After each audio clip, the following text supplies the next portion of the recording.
Hi, this is The Race Show.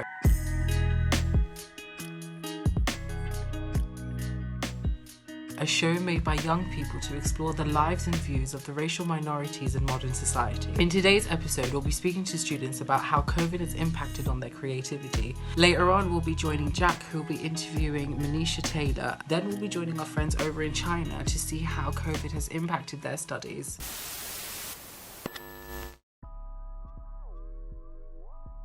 Yeah, shout out to COVID. The whole COVID thing. COVID and the pandemic. I'm tired of talking about COVID now. So as a student, it's been like terrible. 1 minute everyone was out and then the next minute everyone was like inside, locked up, nowhere to go. we had a broadcast module and we were supposed to be in like the TV studios and make it look very professional, and we're now not able to do that. We couldn't meet with a certain amount of people because of the 2-meter rules. So I had a whole planning as well because I got like new camera and new equipment stuff, so I could like go out and explore new places and then make videos and take pictures, but I couldn't do that at all. The loan shop had closed, so we had no access to any of the equipment. With drama school, it's a thing where it's a very practical course. You're in school, you're coming into close contact with people, you're doing a lot of physical activity, to then doing all of that in your accommodation room alone in front of a laptop.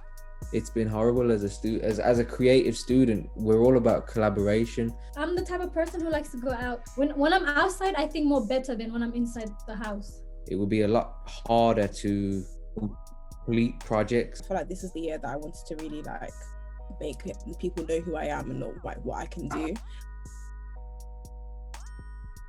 So like photography, videography, editing, script writing. So kind of like a compass of all of them. Film, so film directing and script writing. I want to get into like maybe like creative marketing, so say like making logos. My field is like DJing. I actually got booked on a radio show. All I've kind of been able to do is just sit down and work on my editing. Editing is not really my career path. I'd prefer to be a videographer, but Wow, like it's taken a lot of motivation to still stay creative and not try and force stagnant, I guess. I do fear for how things are going to be for me. You can't help but feel like things are going to move slower. With lots of actors and creatives, they have a certain mental time frame of where they want to be by a certain time or a certain age. And I think with the pandemic, it feels as if that thing is just kind of going further just a little bit. It's kind of like, okay, I have to put something together, you know what I mean? Otherwise I'm gonna go crazy. I don't really go out, I don't really see a lot of inspiring events. university has just been like draining. It just made me depressed. That's it. I've actually had a lot of time to do like a lot of like graphic design and stuff like that, but I feel like I've been building a lot of like network, like a lot of friends in the industry. Practicing with like stuff like Premiere Pro and Photoshop. Like Photoshop I could never use before. COVID pushed streaming platforms like Netflix, Hulu and Amazon Prime to push out more content. Streaming websites have like, if you had stocks and movie streaming websites a couple years ago, well done. Like it's over with. Like I thought there would be no more movies ever again, and like I never get a job and my acting dreams are over. Oof, in the future I would say, I don't know, I feel like there would be more attention on the film industry. It's made us more thankful, more privileged that we still have a job, because other people in other industries are without a job. I think with movie industries, because there's so much money involved, they're gonna find a way to make sure it hits a good deadline or make sure it sells enough tickets. I think it's important to keep the brain fresh. Now's the worst time to overthink things and get lost in your own ideas. Really knuckle down and understand why you like doing what you do. Times like this, you kind of get muddy and you kind of forget why you're even doing this in the first place, because it starts to get hard.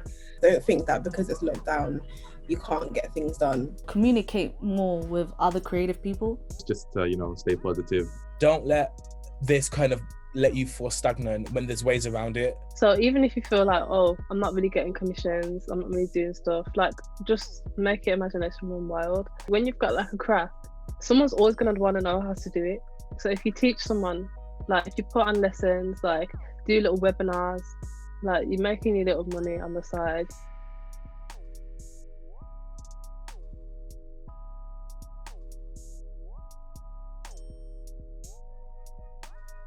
Just stay true to yourself. Like, it's all about just believing in your own source. One thing that really helped me was just taking a moment to just sit down, breathe, and plan what I wanted to do. So it's kind of been a bit of a blessing in disguise. Jack spoke to football coach Manisha Taylor to talk about the lack of diversity in the football industry and what she's doing on her part to help change it. British Asians make up 7% of the UK's population, and as of 2021, there are over 4,000 professional footballers. Shockingly, out of those 4,000, there isn't enough Asian professional footballers to fill a matchday squad. So the question is, what's stopping their progression from a grassroots level to eventually becoming a professional footballer?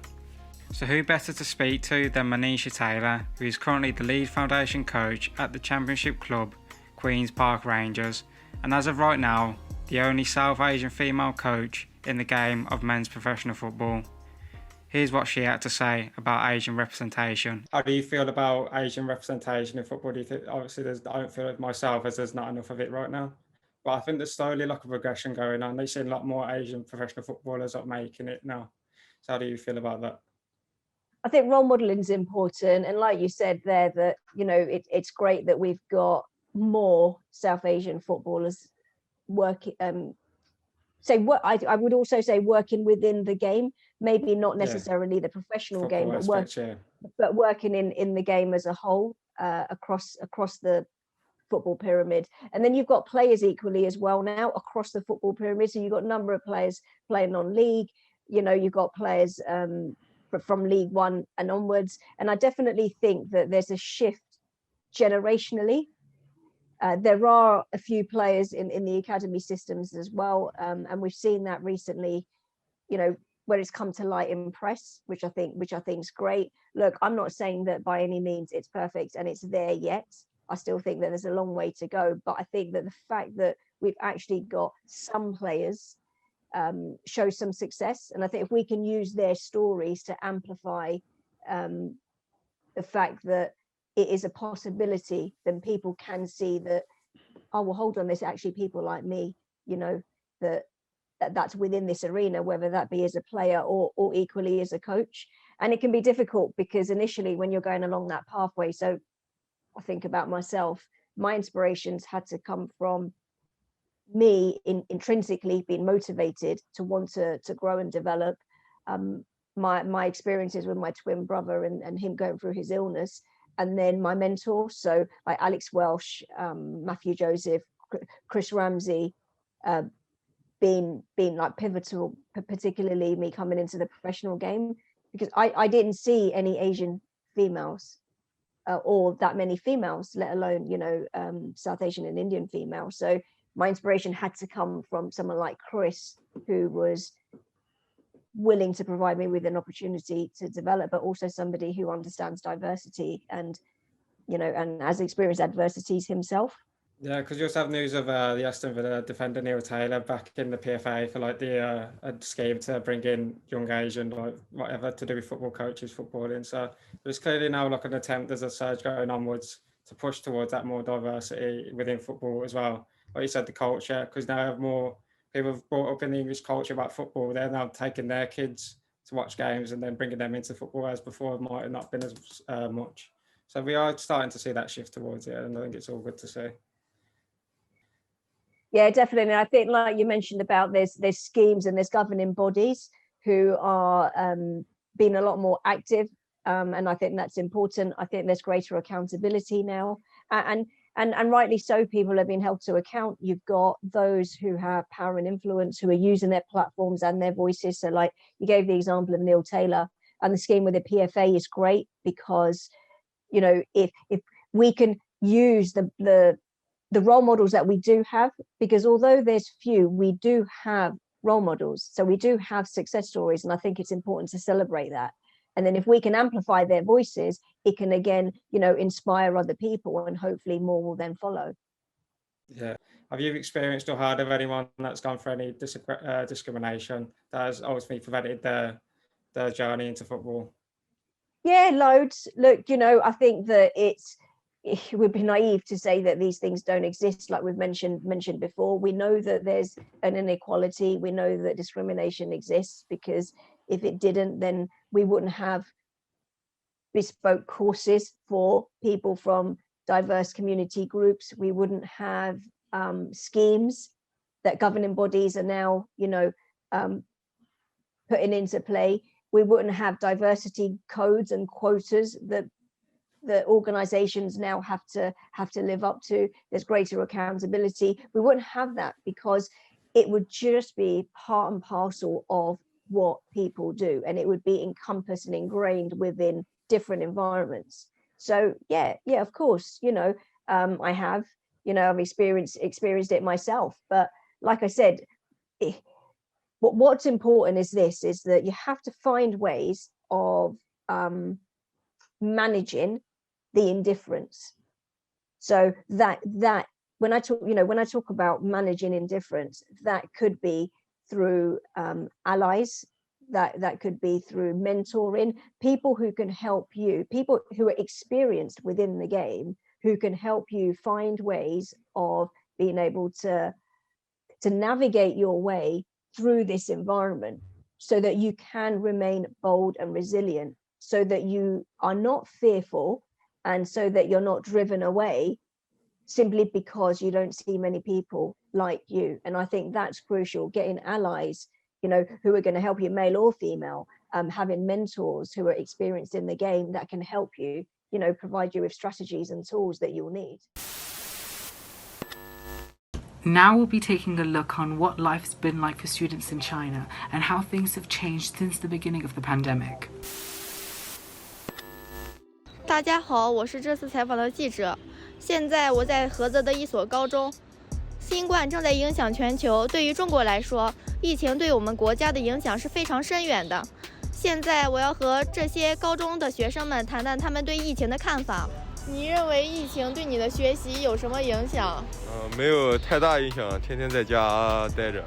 疫情期间在网上上课的话，应该是没有现实中上课的好。现实中上课的话，应该能听到老师一些不会的问题，可以向老师请教。网上的话，一定还是有一定局限性的。我认为疫情的话，就是让我们的学习从线下变成了线上，然后它的也有很多优点和缺点。缺点就是没法跟着老师一起细细的学习，然后优点就是方便了我们，节省了去上课的时间，然后可以让我们看回放，学习的更加深刻。那你认为线上上课对你的学习成绩有影响吗？就是偶尔的话，线上上课的话，有时候会偷懒一些，可能有点小影响。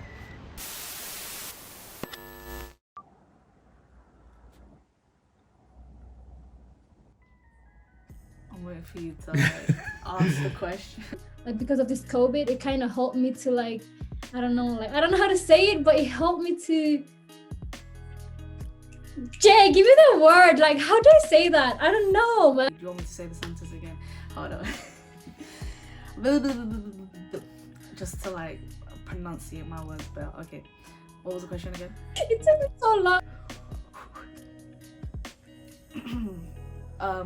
One. Is my hair okay? Your hair is great. Okay. So yeah. I don't know what else to say, bro. No one said that before, so I like that. Oh, thank you. So, how do we discuss my payment? What? Sorry. QPR Academy. Okay, but can you say it like a normal person? Okay. Sassy, calm down. Okay, wait, wait, is this okay? This looks nice, yeah. Okay. Say that again?